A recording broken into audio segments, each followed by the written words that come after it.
الله أكبر الله أكبر الله أكبر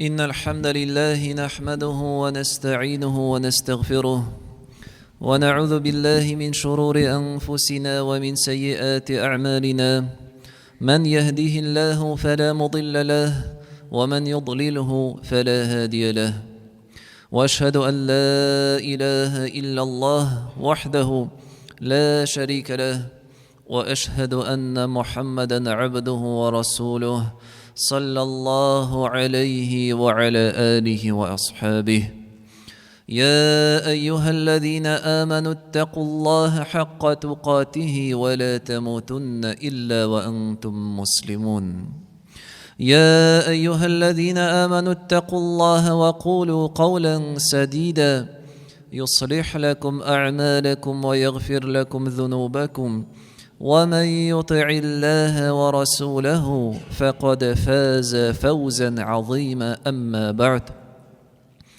Hiçliksiz barşa maqtav, hamd hamthana, galamlarning Rabbisi, Xo'jasi, idarachisi Allah subhanahu va ta'alaga tegishli. Shahadat kitaram, Allohdan boshqa ibodatga loyiqli iloh yo'q. Ham Muhammad Abdullah o'g'li, aning so'nggi elchisi, ham payg'ambari. Allah Rabbimiz subhanahu va ta'ala Qur'on kitobida Rum surasining 54-oyatida bu dunyoda yashaganda kishilarning nindi shurlari, turmush etaplari bo'lganligini esga oladi. Ham ayta Allohullazi xalaqakum min da'fin ثم جعل من بعد ضعف قوة ثم جعل من بعد قوة ضعفا وشيبة يخلق ما يشاء وهو العليم القدير. Allah sizni bor qildi, ham bu dunyoga zag'if, kuchsiz holda keltirdi. So'ngra sizga quvvat kuch berdi, ham ondan so'ng kiridan zag'iflikka, kuchsizlikka qaytardi. Allah narsa tili shuni bor qila, ol butun narsani biluvchi, ham barcha narsaga qudratli. Haligi oyatda Allah subhanahu va ta'ala adam bolalarining shu dunyoda yashagandagi shirlarini esga oladi. Eng ilk ol zag'iflik. Bu dunyoga kishi kela sobiy bola halinde. Bir narsa bilmay, bir narsa ishlay olmay, o'zining ehtiyojlarin, yumushlarin o'tab bora olmay, ani oshatib turishi kerak, yo'ndirib, kiyindirib, qarab turishi, shirlasa davolovchi kerak. Har bir kishi bu dunyoga shunday ravishda keladi. Andan ulg'aya barg'ash Allah subhanahu va ta'ala kishiga bera quvvat, kuch, zihin, g'ilm, ham kishi shu turmush shirin qo'llana, bu dunyo bilan bayli darajalarga erishishda ham oxiratga o'zini savob, ajr savob jiyu amallarini. Lekin shu quvvat, kuch, qudrat vaqti ul mangi bormi albatta. Ulg'aygan sayin kishi yangadan suna boshli zag'iflikka tushadi. Qartaya. Suyak bo'ynlari sizlay boshli, shashlari og'ara, ertan turuga tani sizlay, ko'ru, ishitu nasharlana, aql, xatir, zihin zag'iflana bora. Ham bu jamoat kundan kun boratik kuchayagina. Ham shu ko'rinish biz ani qortliq deb ataymiz jamoat. Ham bu qortliqni payg'ambarimiz sallallohu alayhi va sallamda esga ola үзенең бер хадисендә һәм әйтә: «Инна Аллаһа азза ва джалла лам янзил даан илля анзала лаху шифаан илля ал-харам». Аллаһ Тәгалә нинди генә шир җибәрмәсен, һәр ширгә ул җибәрде дәвасын да ди. Бер генә ширдән башка. Ул картлык ди. Картлыктан дәва, терелү, шифа юк димәк. Һәм бу картлык һәрбер кешегә килеп җитә, әгәр дә Аллаһ Тәгалә аңа озын гомер биргән булса, хәтта Аллаһның иң сөекле кешеләре, пәйгамбәрләр дә җәмәгать картайдылар. Һәм Мәрьям сүрәсендә 4-нче аятта Аллаһ Субханаһу ва Тәгалә үзенең сөекле кылы Закарияның сүзләрен искә ала. Закария алейхиссалам әйтә: «Кала Рабби инни вахана ал-'азму минни ваштa'ala ar-ra'su shayba». Эй Раббым, минем сөякләрем инде зәгыйфләнде, көчсезләнде, ә башым, чәчләрем агарды дип әйтә. Һәм шулай итеп җәмәгать кеше бу дөньяда зәгыйф, аннан соң көчәя, аннан соң кире зәгыйфлеккә төшә һәм ярдәмче, аңа карап торучыларга мохтаҗлыкка кире әйләнеп кайта. Һәм менә шушы урында җәмәгать без күзәтә алабыз ислам динебезнең никадәр камил, улуг һәм гадел икәнлеген. Чөнки динебездә Аллаһ Субханаһу ва Тәгалә кешеләрнең менә шушы 3 чорда булган халәтләрен дә кайгырта. Башлана бу дөньяга килгән сабый белән шушы сабыйга караучы булырга тиешлеген әти-әнигә аларны тәрбияләү, тәэмин итү, ашату әти-әнигә йөкле фарыз кыла.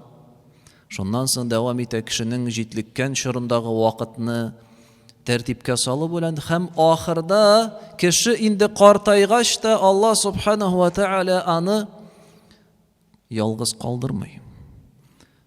Ул диндә карт кешеләргә, өлкән кешеләргә хөрмәт, ихтирам, ярдәм булу тиешлеген безгә бәян итә.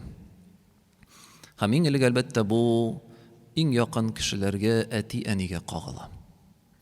Аллаһ Субханаһу ва Тәгалә әйтә: «Ва қада раббука алла таъбуду илля iyyahu ва бил валидайни ихсана». Һәм Раббың синең карар кылды ди. Карар чыгарды, аннан башка бер кемгә дә гыйбадәт кылмауны.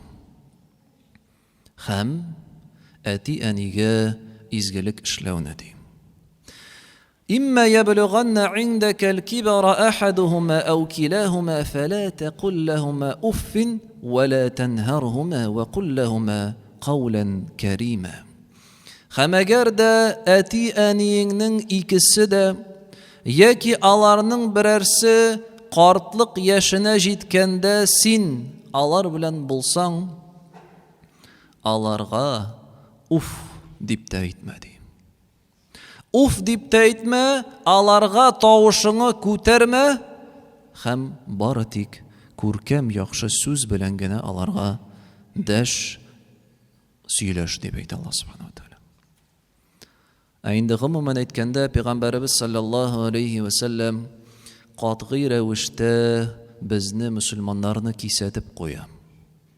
Һәм нәрсә ди? ليس منا من لم يرحم صغيرنا ويعرف حق كبيرنا.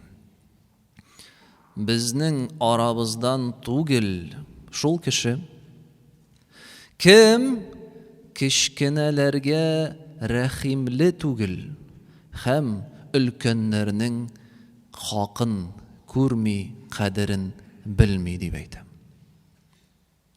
Безнең арабыздан түгел дип әйтә Пәйгамбәрбез саллаллаһу алейхи ва саллям. Әлеге сүз безнең кайбер аятләрдә һәм башка хадисләрдә дә очрый.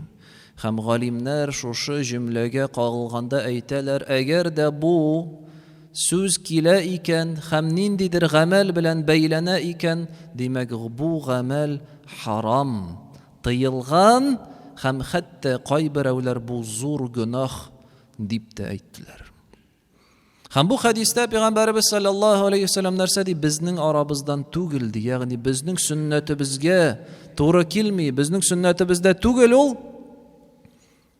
Кем кечкенә үзеннән кеше булучыларга мәрхәмәтле булмаса, рәхимле булмаса, һәм үзеннән өлкәннәрнең хакын белеп, аларга хөрмәт күрсәтмәсә дип әйтә. Өлкәннәрне хөрмәт итү турында Пәйгамбәрбез саллаллаһу алейһи ва саллям икенче бер хәдисендә әйтә: «Инна мин иҗлалиллаһи икрама зиш-шибати минал муслимин». Аллаһны зурлау булып исәпләнә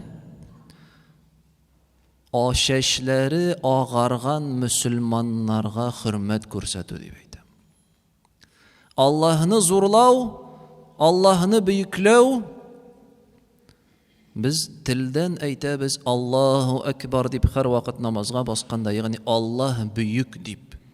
Ләкин телдән генә Аллаһны зурлау шикләнми, Аллаһны зурлау ул гамәлдә дә булырга тиеш. Һәм менә шушы гамәлдә Аллаһны зурлауның бер күренеше, бер сыйфаты, кайчан кеше өлкән яшьтәге мөселманнарга хөрмәт күрсәтә. Аларны зурлый, аларның кадерен белә. Нәрсә дигән сүз соң ул өлкәннәрне хөрмәт итү җәмәгать? Әлбәттә ул иң элек аларга нинди төрле ярдәм йөзләре, ярдәм юллары бар, шуларны куллану, ярдәм итәргә тырышу. Аларга югары алдынгы урын бирү үзебезнең мәҗлесләребездә, үзебезнең утырган җирләрдә аларга хөрмәт күрсәтү, зурлау, күркәм мөлаем йөз белән күрешү, каршы алу. Һәм аларга алдынгы урын бирү дигәндә хәтта җәмәгать бу намазда да кагыла. Пәйгамбәрбез саллаллаһу алейһи ва саллям нәрсә дип әйтә: «Лиялияни минкум улул ахлами ван нуха, thumma аллазина ялунахум, thumma аллазина ялунахум». Минем артыма бассыннар өлкән яшьтәге һәм акыл, гыйлем ияләре дип әйтә. Пәйгамбәрбез саллаллаһу алейһи ва саллям имам булып басканда артыма бассыннар ди өлкәннәр һәм гыйлем ияләре дип әйтә. Аннан соң инде алардан соң килүчеләр дип әйтә. Димәк, Аллаһ субханаһу ва тааля хәтта намазда, сафларда да алдынгы урын бирә өлкәннәргә. Һәм бу беренче чиратта әлбәттә инде өлкәннәрне хөрмәт итү дигәндә үзебезнең мөселман бабайларыбыз, әбиләребез, мөселман картларына кагыла. Аларның фазилатын Аллаһ субханаһу ва тааля үзе әйтә: «Ма мин муслимин яшибу фил ислами илля катаба Аллаһу лаху биха хасанатан ва хатта анху биха хатиатан». Менә бу хадис җәмәгать аеруча ислам дине юлында тырышлык куеп, дин өчен кайгырып, борчылып, шушы борчылуыннан хәтта чәчләре агарган кешеләр турында бара. Бар арабызда шундый бабайларыбыз, әлхәмдүлилләһ, шушы мәчет төзү нигезләрендә торучылар. Шушы юлда йөреп, кайгырып, ширләп, хәтта чәчләре агаручылар һич шиксез. Менә шундый кешеләр турында Пәйгамбәрбез саллаллаһу алейһи ва саллям нәрсә ди? Нинди генә мөселман дин юлында тырышлык куеп, чәчләре агармасын ди. Аның сәбәпле Аллаһ Тәгалә аңа савап бирер һәм гөнаһларын кичерер дип әйтә. Нинди фазилат җәмәгать дин юлында, картайган дин юлында тырышучы кешеләргә. Әгәр дә Аллаһ субханаһу ва тааля шулай итеп хөрмәт итте икән, ничек без бу кешеләрне хөрмәт итмәскә мөмкин без җәмәгать? Һич шиксез бу рөхсәт ителмәс. Һәм өлкәннәргә хөрмәт җәмәгать әлбәттә әйткәнебезчә үзебезнең мөселман әби бабаларыбызга, ләкин динебез шулай ук башка диндә булган картларны да зурлый. Мәккә ачылган елны Пәйгамбәрбез саллаллаһу алейхи ва саллям мөселманнар белән Мәккәгә кергәч, аның янына килә башлыйлар кешеләр ислам динен кабул итәргә. Һәм шушы кешеләр арасында була Әбу Бәкрның әтисе, олы яшьтәге, чәчләре агарып беткән бер карт. Һәм Әбу Бәкр аны алып килә Пәйгамбәрбез янына. Пәйгамбәрбез саллаллаһу алейхи ва саллям бу бабайны күргәч нәрсә дип әйтә Әбу Бәкрга? Ләу әқрарта шейха фи бейтихи ләәтәйнәһу ди. Бабайны өендә калдырсаң, үзебез аның янына килерик дип әйтә. Ягъни калдырсаң яны урынында китермәскә иде, үзебез без аның янына килерик дип әйтә Пәйгамбәрбез саллаллаһу алейхи ва саллям. Шуның белән күрсәтә нәрсә? Зурлау, хөрмәт өлкән яшьтәге кешеләргә. Һәм шулай бер гаҗәеп вакыйга бар ислам тарихында, җәмәгать. Бу чыннан да динебезнең никадәр күркәм, гадел һәм олуг икәнлеген безгә бәян итә. Гомар ибн аль-Хаттаб радиллаһу анһу хәлифә булганда, көннәрдән бер көнне юл буенча урамда барганда сорашып басып торган бер картны күрә. Күзләре начар күрә торган, юлда бер бабай сорашып акча сорап тора. Гомар радиллаһу анһу килә дә аның җилкәсенә кулын куя да сорый: "Син нинди дин кешесе син?" дип сорый. Бу кеше әйтә: "Мин яһуд" дип әйтә. Мин яһуди динендә, иудаизм. Шуннан соң Гомар радиллаһу анһу сорый: "Сине менә бу халәткә нәрсә китерде? Нигә син монда чыгып бастың?" ди. Ул әйтә: "Минем мохтаҗ мин ди, һәм мин картмын" дип әйтә. Ягъни ул карт эшли алмый, көч-кудрәте юк кәсеп итәргә. Һәм аңа бер каян килми ниндидер ярдәмдә. Бу кеше, бу бабай чыкканда акча соранып басып тора. Мөселман түгел, яһуди. Шуннан соң Умар радиллаһу анһу хәлифә, мөэминнәрнең әмире нишли, шушы мөселман булмаган бабайны ала да үзе белән йортына алып китә. Йортына килгәч, аңа нинди ярдәм бирә ала, шундый ярдәм күрсәтә, матди ярдәм күрсәтә. Аннан соң чакырып китерә үзенә Бейтул мал, казнаның караучысы. Дәүләтнең, мөселман дәүләтенең, хәлифәтнең казнасы бар, шуны караучыны чакырып китерә дә әйтә: "Менә бу һәм аның кебек картларны ихтибарга ал" дип әйтә. Әгәр дә без аның яшьлеген кулланып, картайгач ярдәмсез калдырсак, без гадел булмабыз дип әйтә. Һәм нишли? Беренче тарихта картлар өчен ярдәм, матди ярдәм кертә. Пенсия дип әйтергә мөмкин без аны, җәмәгать. Кем билгели? Гомар ибн аль-Хаттаб, мөэмин мөселманнарның әмире. Кемгә беренче булып билгели? Хәтта мөселман булмаган яһуди картына, җәмәгать. Карагыз динебезнең камиллеген, олуглыгын һәм бөеклеген, җәмәгать.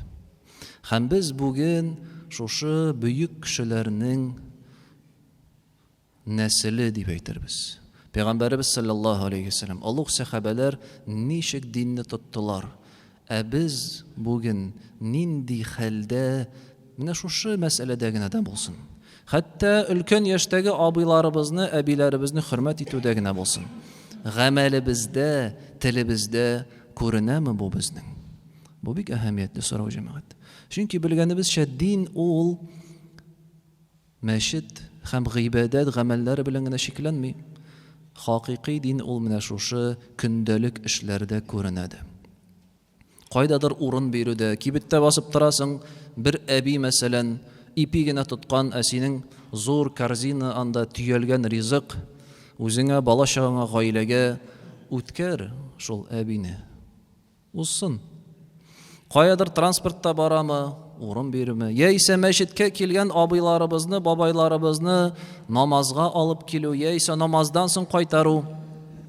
Бар шундый бабайлар, мәсәлән, йөрим мәчеткә ди, ләкин ерак торам бит ди.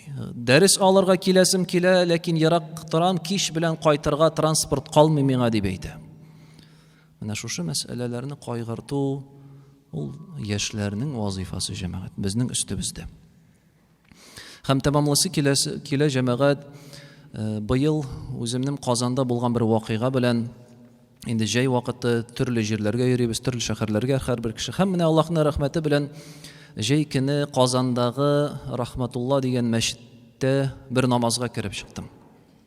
Шушы намазга кергәндә бер 10-15 минут кала, анда бер 30-40 бала чагалар Коръән укыйлар. Коръән дәресе бара. Коръән дәресе бара һәм намаз вакыты җиткәндә инде дәресләрен туктаттылар да балалар тезелде утырып шушы сафларга намазга дип. Мин дә тәһарәт алып кергәч утырдым алар янына һәм сафка утырган идем, карасам имамга әле ерак. Нишләп микән булай дип аптырап киттем. Ягъни мин сафка тезелдем дә балалар белән бер рәттән, әле имамга тагын бер саф сыярлык урын бар. Аннан соң намаз вакыты якынайган сайын өлкән кешеләр, зурлар килеп шушы тагын бер саф алда тезә башладылар җәмәгать. Шуннан соң мин аңладым, бу балалар, алар инде 1 сәгать буе бәлки мәчеттә утырганнардыр намаз, Коръән укып, ләкин алар беренче сафка басмыйлар икән. Алар артта утыралар, икенче сафта һәм өлкәннәрне зурларга беренче сафта урын бирәләр. Һәм шуны аңлагач, инде үзем дә алгарак басып намазга керештек. Һәм менә шушында намазда җәмәгать аңлау килә динебезнең хикмәтендә. Хикмәтенең аңлавы. Шулай итеп, менә шушы балаларның сиңа күрсәткән хөрмәтне күреп, күңелдә ниндидер борчылу һәм җавапчылык хисе барлыкка килә. Чөнки син беләсең, сине бу сабыйлар үткәрделәр алга, димәк, алар сиңа ышаналар. Димәк, алар сине үрнәк итеп күрәләр һәм менә шушы җавапчылыкны сизү ул бик көчле хис җәмәгать. Үзеңнең менә шушы мөселман җәмгыятендәге булган урыныңны аңлый башлыйсың. Димәк, мин хата җибәрергә мөмкин түгелмен. Димәк, мин ниндидер гөнаһлар, кимчелекләр эшләргә мөмкин түгелмен, чөнки минем артымда бар мөселман балалары, алар миңа карыйлар, үрнәк итеп алалар һәм миңа өметләнәләр, мин аларга ярдәм итермен, мине ташламамнар дип җәмәгать. Менә монда динебезнең һәрбер дәресендә безгә бар үрнәк. Шуңа күрә дә Пәйгамбәребезнең саллаллаһу алейхи ва саллям хәдисенә кайтсак, ул безгә төгәл итеп яшьләр һәм картларның мәсьәләсен, проблемасын шишу юлын күрсәтте. Безнең арабыздан түгел, сабыйларга рәхимле булмагыучы һәм картларны хөрмәт итмәүче. Әгәр дә сабыйлар өлкәннәргә хөрмәт күрсәтсә, аларны алга уздырса, һәм шул ук вакытта картлар тәкәбберләнеп түгел, менә шушы җавапчылыкны аңлап сабыйларны кайгыртсалар, ул вакытта җәмәгать, ислам өммәте, җәмгыять көчле була һәм бер-берсе өчен ярдәмчел булачак җәмәгать. أقول قولي هذا واستغفر الله العظيم الجليل لي ولكم ولسائر المسلمين فاستغفروه إنه هو الغفور الرحيم. الله أكبر الله أكبر الله أكبر